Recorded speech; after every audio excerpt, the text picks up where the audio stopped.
კორუფცია იგივე მოსყიდვა ნიშნავს ადამიანების ფარულ შეთანხმებას, რომ კანონის გვერდის ავლის გზით მოიპოვოთ რაიმე მატერიალური უპირატესობა თუ პირადი მოგება. ეს ნიშნავს კანონის სრულ გაუფასურებას.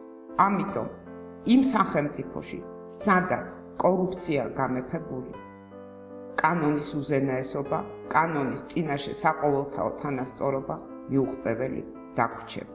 საზოგადოების არჩევანი არასდროს არ არის კორუფციის სასარგებლოდ. საზოგადოებას ყოველთვის ურჩევნია იყოს ძლიერი სახელმწიფო ინსტიტუტები, იყოს მკაფიოდ გაწერილი წესები და არ ჭირდებოდეს არანაირი კორუფციული გარიგება. თავარი რითაც მიიღწევა შედეგები კორუფციის წინააღმდეგ ბრძოლაში არის გამჭვირვალე პროცედურები ადმინისტრაციულ ორგანოებში. და სწორედ ეს არის დღეს ჩვენი მთავარი იარაღი. მე დარწმუნებული ვარ, რომ საქართველოს აღარ დაუბრუნდება ცხოვრების ისეთ წესს, სადაც მისი განსაზღვრელი არის კორუფცია. კორუფცია ძარცვავს ხალხს, ყნის მოქალაქეს, რაც ჯამში სახელმწიფოს დასუსტებას იწვევს.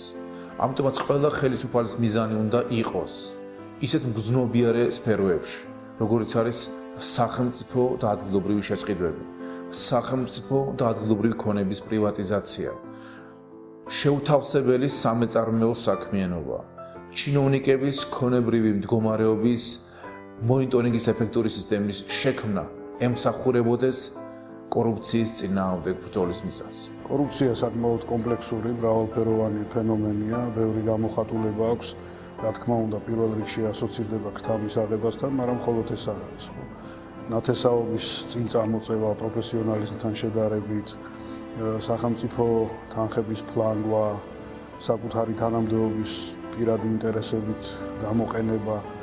ეს ყველაფერი არის ის, რაც შეუთავსებელია თანამედროვე ცივილიზებულ საზოგადოების ფუნქციონირებასთან. თუ ჩვენ გსურს ვიცხოვროთ ნორმალურ ქვეყანაში და ევროპული ტიპის დემოკრატიულ სახელმწიფოში, პირველი რაც უნდა კეთდებოდეს ერთ-ერთი უმთავრესი არის სწორედ კორუფციის წინააღმდეგ მუდმივი ბრძოლა. ეს არასდროს არ უნდა გაჩერდეს და ეს უნდა იყოს მუდმივად პერმანენტულ რეჟიმში.